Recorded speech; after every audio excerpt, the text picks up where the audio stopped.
you know what, Tate's right. And then the question is, are you actually going to do something about it? You could take 150,000 of these people and travel back in time and stand them in front of their ancestors. And their ancestors who fought fucking saber-toothed tigers or escaped the Mongol hordes or managed to dodge bombs in the Second World War. All the shit they went through just for this fucking cretin to be born. And to look at him, look at who he is, listen to his life story, listen to what he does on a day-to-day basis, and they would feel nothing but fucking shame. Your ancestors did all that struggling to survive, hunting and gathering, fucking avoiding enemies, anything it took, dying at age 30 from a tooth infection, all the they went through just for you to be born so you could smoke weed and jack off. That's what your ancestors died for. That's what they worked so hard for.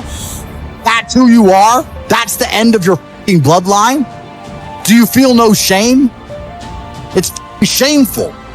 My ancestors will look at me and think everything we went through was fucking worth it. Your ancestors will look at most of these people, their ancestors look at them and feel nothing but fucking disgust. There are duties that men must fulfill, whether to God or to your bloodline. But this is a genuine honesty. I'll say this now. Of those 150,000 people, I guarantee even their fucking living relatives, their living parents aren't even proud of them. Like, the fuck? Your own father's ashamed of you, and you don't even feel motivated to do shit. If you were to go and look your father in the eye and said, you know what, I could have been a UFC champion, I could have been a multi-millionaire, I could have been a race car driver, I could have been a nuclear physicist, could have done all these things, but I was busy on Pornhub. You think he's gonna be proud of you? No. And there's men here who will deny it, right? There's men who will go, no. But those are the ones who are most lost. It's the denial that's going to hold you back the most. The people who go, yes, I'm wasting my potential. Those are the ones who have potential. The ones who stand up and go, I am wasting my potential. I could be anything and I am not that yet. They have a chance. The men who go, well, no, actually, I'm fine. They're inside the matrix, fully slave-minded. They're a waste of time. But if you sit there and go, you know what? Yeah, I am wasting my potential. Yes, I can be more than I am. Even if I'm already great, I can be better. As good as I am, I still push myself to the limit every single day. I have every single thing a man could possibly want. I'm still pushing myself. This is your prerogative as a man. But you need to be instilled with a sense of duty to your bloodline. You must want it. You need to want it deep inside your soul. I can't die as anything less than emperor. It's my destiny. Every day, I don't feel like doing things that I still do. It's called discipline. It's called being a man. It's not about feeling like doing it. If you only do things you feel like doing, you know what you end up doing? What? You end up sitting around with a belly, drinking soya latte bullshit.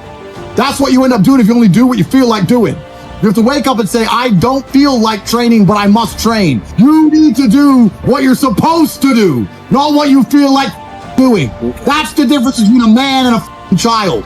You do not become a man doing what you feel like doing. You become a man doing what you're supposed to do. The men on the Titanic didn't feel like dying that day. It's your duty. It is your duty to not be a fat piece of shit. That's honor.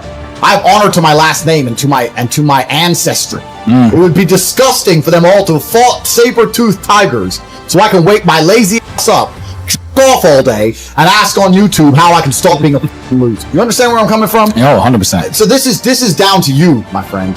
And listen, you may feel fired up for 10 minutes after this little talk, but you're not going to feel fired up forever. You need to put systems in place. You need to get discipline. And like Justin says, you need to get an atmosphere of people around you who are going to keep you accountable and not make it easy for you to continue to be a nobody.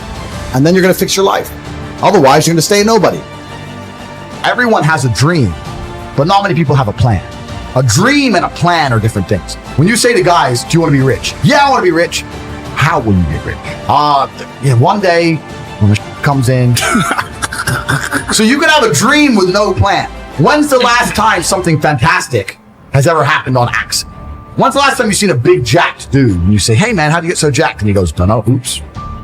Don't know, it just happened. No, he planned it. He went to the gym, he ate a certain way, he planned his meals, he had to make it happen. It's exactly the same with getting rich. You need a plan to get rich, right? Everyone out there has a dream, but very few people have a plan. Yep. If you're surrounded by people who have a plan to get rich, and you provide value to them in some way, because they're not going to drag you up when you ain't doing nothing, because that's what friendship is. Friendship is value exchange. Yeah.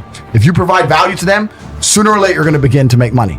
Let me tell you the fact, the number one facet of a G mindset. Your life is never going to be worse if you walk through the world believing you are the man. You wake up, look in the mirror and go, I'm the man. I am the man. There's no one on this planet who can do shit I couldn't do if I put my mind to it. I don't give a how good you are at piano. If I decide to play piano, I would be better than you at piano. And I believe that. I don't just say these things, I believe them. So the first thing you can do with your G mindset is you need to start believing you are the man. Even if you're not the man yet, even before I was world champion, I knew I was going to be the man. So I don't give a and I was happy to say that to anybody. When people called me arrogant and stupid and deluded, I just sit there and look at them and say, yeah, you. I'm going to be the man.